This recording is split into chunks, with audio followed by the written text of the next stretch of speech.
The curse continues. Sunderland out of the Dakar. Looks like something bad. For now, I can't keep. For the first time ever, a Saudi leads the Dakar. Everything going well with us. Everything under control. Mitch Guthrie breaks the dominance of boy wonder Gokshao. Our goal for this rally is to, just have clean days, basically.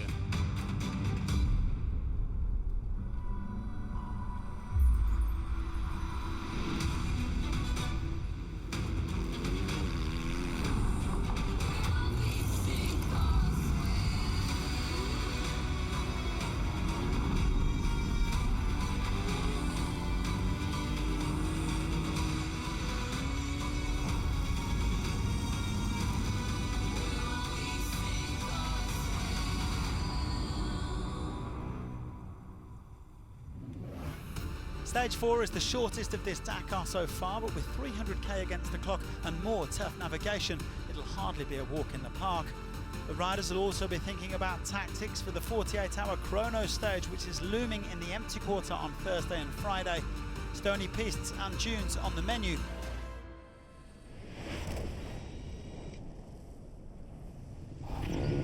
Broken chain guard, broken transmission, broken spark plug.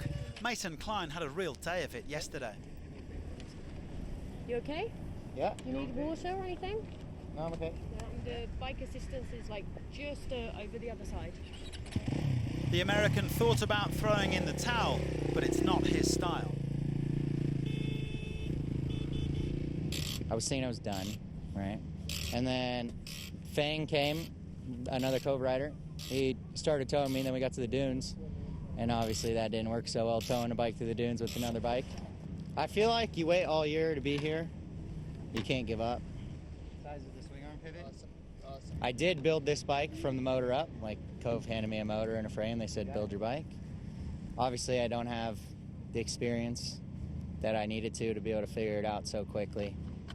If I got to ride the bike before the race, I would have had all these problems already, and we would have known how to fix it, and it would have not been a problem at the race. The thing is, I got to ride it one time before the rally started. Yeah.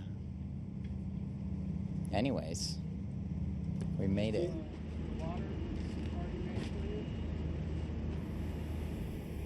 It was chilly this morning as the riders gathered at the start line. First up would be yesterday's stage winner Kevin Benavides, who was celebrating his 35th birthday. Happy birthday, dude. Oh, happy birthday, mate. Thank you, man. All the best for opening, eh? I hope it's a good present. And more on Kevin a little later.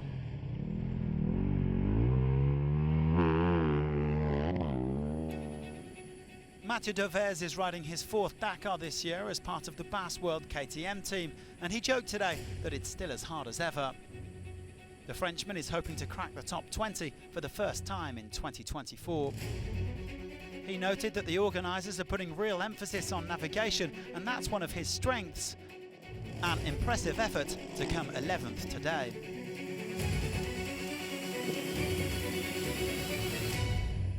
Another Frenchman, Romain Dumontier, leads the Rally 2 class by over half an hour. Last season's W2RC winner cruising a bit here with Martin Mitschek. Dumontier later caught up with Pablo Quintanilla, Toby Price and Stefan Zvitko and gave them a hand with navigation. Despite a late crash, he's feeling good and sits 10th overall.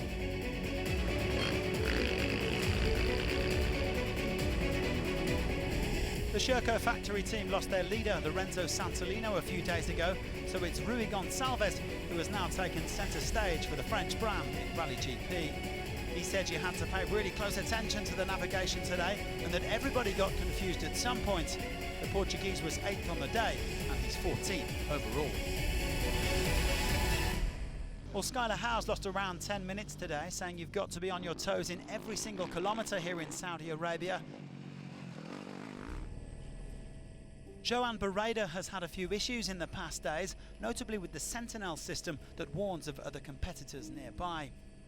He was also slapped with a 12-minute speeding penalty yesterday. Today, though, was much more solid as he finished in 7th place.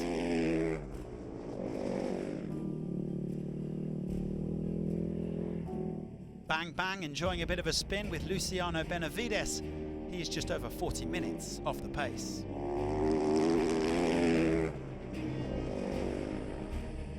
The world champion is faring a bit better. He is around half an hour off top spot.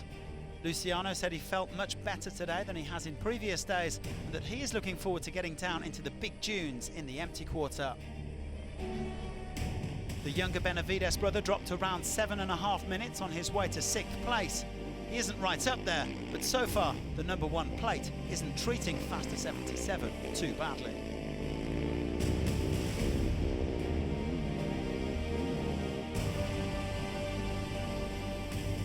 Adrian van Beveren described this as a normal Dakar day, if such a thing exists.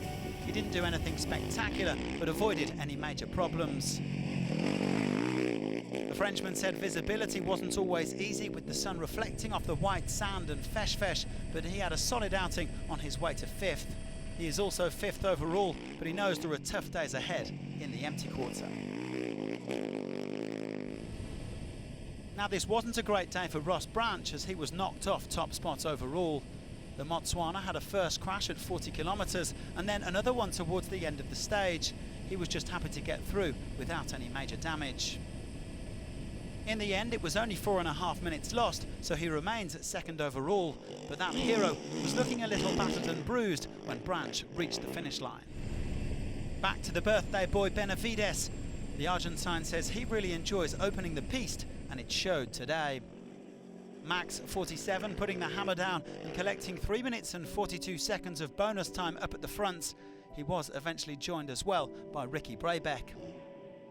Kevin did have one scare when he noticed a gash in his rear tyre, so he took it easy in the latter stages, but he still came home in 3rd place on the day.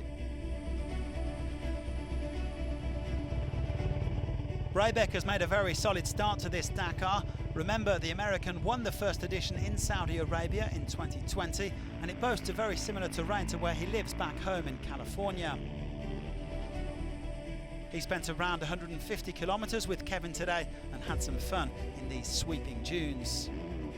Brabeck happy with the performance, as he claimed at 2nd place. He's only 5 minutes off the pace in 3rd overall. But for the second time in 4 days, Nacho Cornejo finished top of the pile. The Chilean made some early mistakes, so he pushed hard until refuelling, where he was already topping the timesheets. Nacho satisfied with his riding and navigation. He took his 8th Dakar stage win, snatching the overall lead from Branch. Just under 12 minutes separating the top 10 today, with Cornejo 3 minutes clear of Brabeck up at the top. Honda with 3 of their factory riders inside the top 5. They have also taken control of the rally. Cornejo has a slender lead of 1 minute and 15 seconds over the hero rider Branch.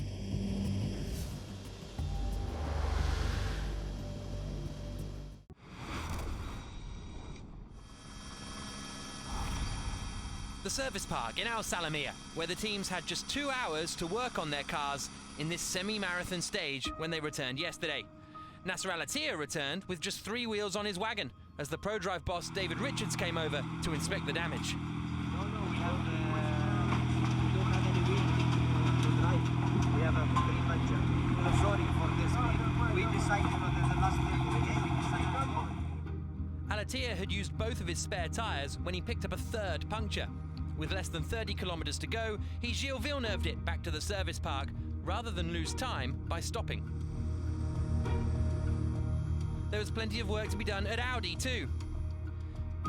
Matthias Ekstrom had returned with no rear bodywork, and in addition to the general maintenance needed after 438 kilometres.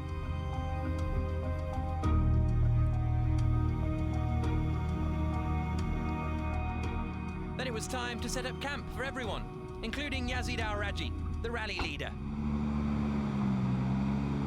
Morning in Al Salamia, and a relatively short 299 kilometre stage to bring the drivers back to the main bivouac in Al Hafuf. Carlos Sainz dropped to 2nd in the overall standings yesterday, 29 seconds back from Al-Raji. After winning yesterday's stage in superb fashion, Lucas Moraes will be first on the road today.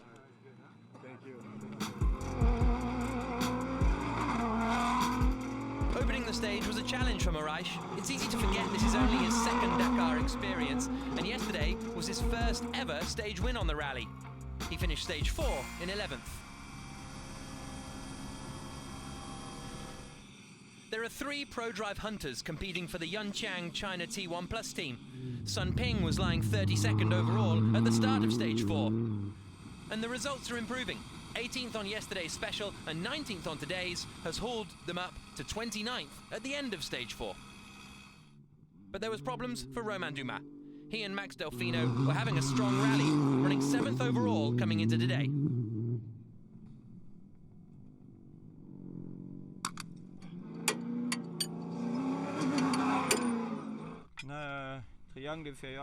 Our suspension is broken. It's come apart, and now we're trying to put it back together.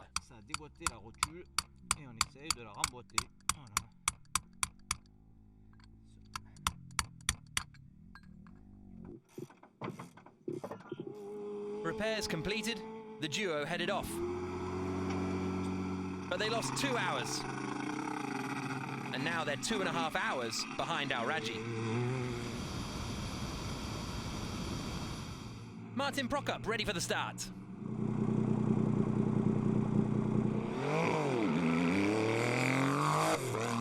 After a disastrous stage 1, Prokop has been on good form. The Orlen Jipcar Ford Raptor squad finished today 10th and are up to 13th overall. Carlos Sainz, meanwhile, is running incredibly consistently in the Dakar so far. The Spaniard is yet to finish lower than 8th on a special stage, although 2nd on the opening day remains his best result. A 4th place today leaves him 2nd in the standings, although he lost a little ground to the leaders.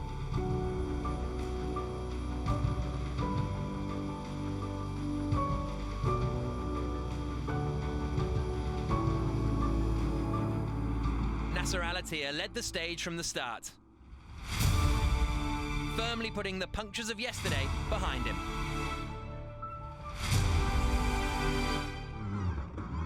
But Loeb and Al Raji were with him all the way, and in the final 40 kilometers, the Qatari slipped to 3rd, but with nothing like the dramatic ending of yesterday. In the 3 stages before today, Yazid Al Raji finished 8th, then 5th, then 3rd, to take the lead of the Dakar for the first time.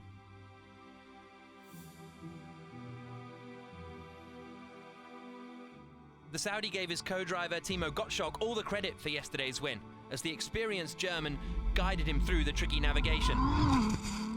The two are reunited after 4 years apart, and Gottschalk guided Lucas Moraes to his remarkable 3rd place last year. The combination with Al Raji appears to be reaping rewards. After 50k or 60k, we take the lead, open the road, and not easy to open the road, and we have slow puncher before 150, 180k, and we go, and the car tire drop in the back, drop until 0.4 in the finish, but it's okay. Lucky we slow last 100k, but everything going well.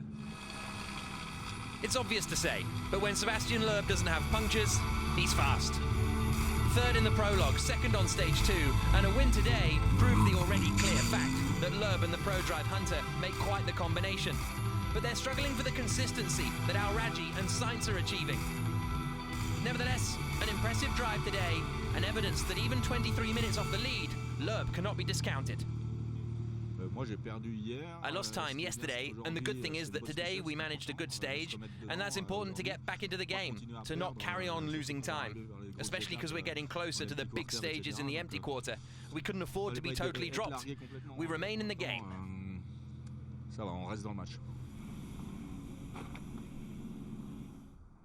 So Loeb wins stage 4 by just over a minute from Al Raji. Guillaume de Mévius had another strong performance in 7th, and 9th is Simon Witzer's best stage result of the Dakar so far. Al Raji's run today extends his lead over Carlos Sainz to 4.5 minutes at the top of the overall standings, while Loeb's win has him climb to 6th.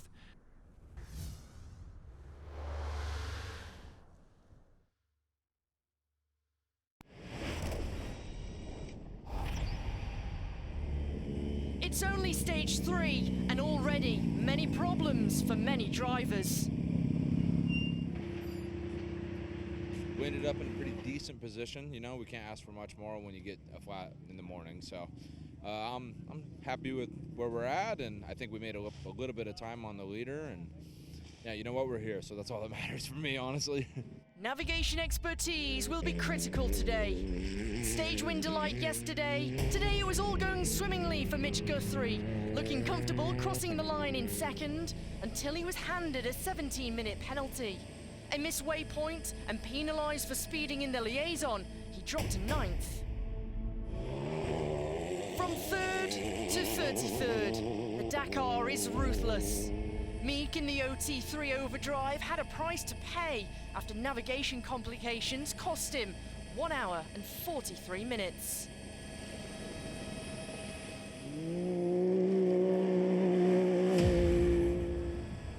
Ricardo Perame had issues on stage 1. Being overly confident meant he paid a price, with mechanical troubles on a treacherous section.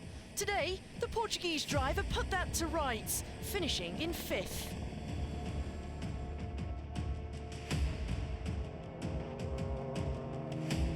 Pedal to the metal. The driving force of the Gokshal squad, Marek, misses the podium by 1 minute and 6 seconds, but he stays in overall contention.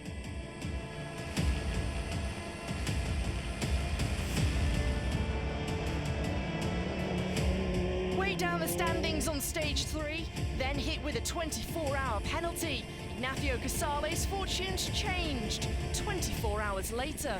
In his 15th Dakar, he ends the day with a tremendous 3rd. Problems arose on stage 3, meaning Michał Gokshal lost over 1 hour and 40 minutes. On stage 4, the Energylandia driver was back where he belongs, finishing 2nd. In my dust, says Guthrie. Level pegging between Guthrie and Polish drift champion Gokshal. It was a neck-and-neck battle. Oriol Mena, one of the best co-drivers and navigators, showed his caliber, guiding the duo to their 4th victory.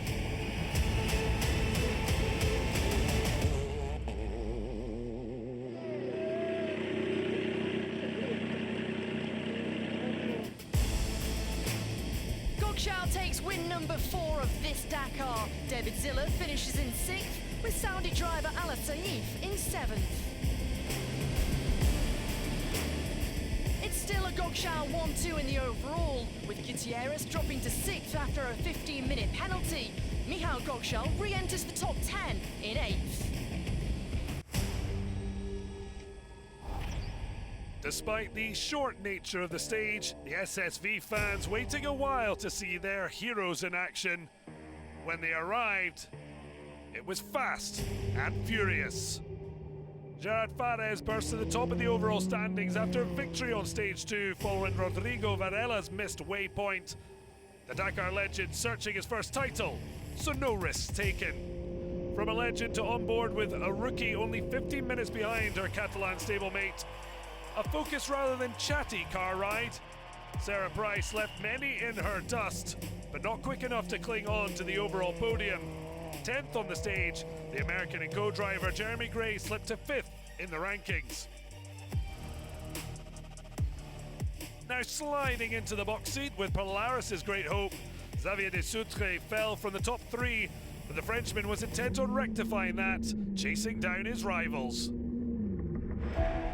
After mechanical problems yesterday, the Frenchman able to gain a bit of time on Fares with a podium finish. Flying on cloud 9, Yazir Seydan. A first ever Dakar stage win on the semi-marathon also brought the Saudi sensation back into contention. He even led briefly after the penultimate waypoint, but in the end had to settle for 2nd.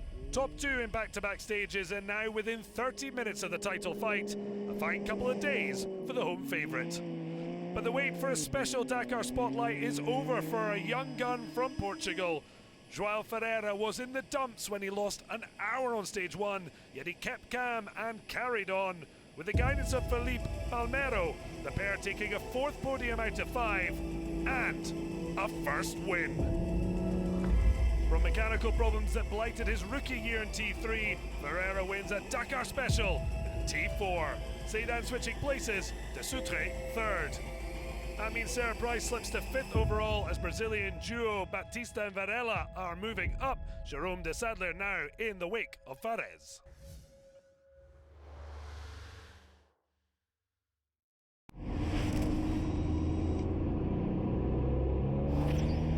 After making her debut in T3s last year, taking a solid 14th place, Anja van Loon is driving a truck in 2024.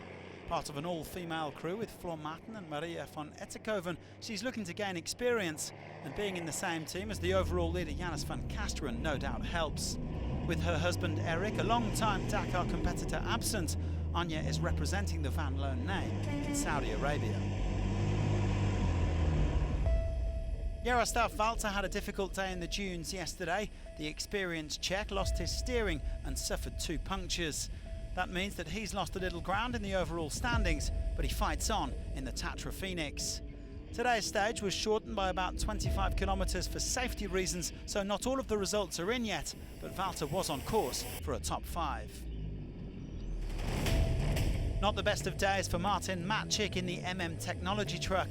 The Czech driver missed 2 waypoints, and that meant over half an hour's worth of penalties. It's a bit of a blow to his overall ambitions, but he's still in the fight, currently 45 minutes off the pace in 3rd overall.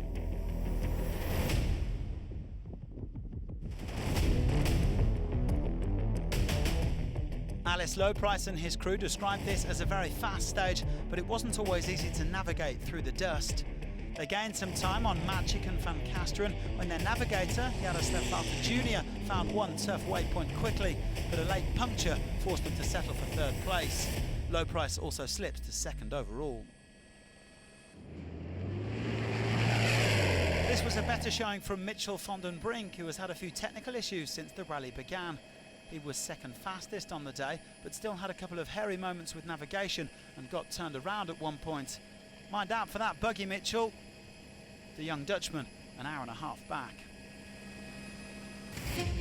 Van Kasteren was out to show that he is the boss for the Bosch Machinery de Roy team. The defending champion came out on top of today's ding-dong battle in the dunes, reclaiming the overall lead from Lowprice.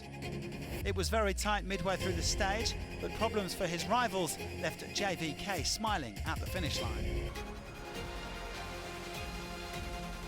Only 4 trucks have officially completed the day's stage, with the other times to be confirmed when they all return to the bivouac. No doubt about the winner though, a 3rd for Van Kasteren. 5 minutes and 17 seconds is the gap to Lowprice in 2nd, with Matchik dropping a bit further back.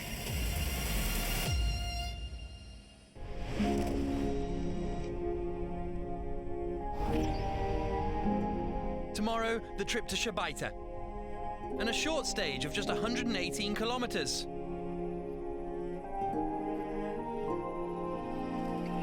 Although the dunes await. The short distance is counteracted by the low average speeds and the physicality of wrestling these sand mountains.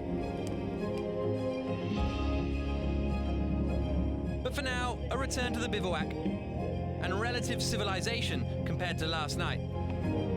The drivers can replenish and recover. The mechanics can finally get their hands on their machines for more than just 2 hours. Tomorrow, it's the 5th stage of the 2024 Dakar Rally.